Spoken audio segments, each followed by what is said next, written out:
Hi, this is JRPanel. Let's talk about how to make a screen for silkscreen printing. To make a screen, there are some typical steps: photosensitive emulsion application, exposure, cleaning, drying, etc.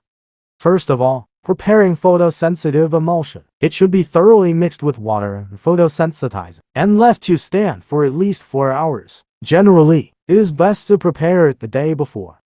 Then apply photosensitive emulsion. Place the dried screen at 60 degrees and apply photosensitive emulsion 2 to 3 times. Then dry it for use.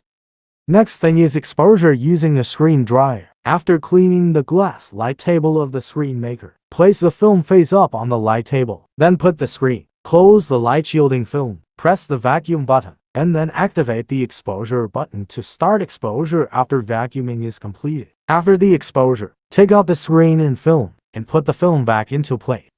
Then comes cleaning. Rinse both sides of the mesh evenly with high pressure water until it is clean and the light transmitting image is clear.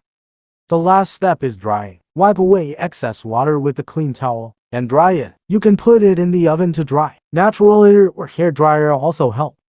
After all these steps, we make the screen. It can be used for silkscreen printing.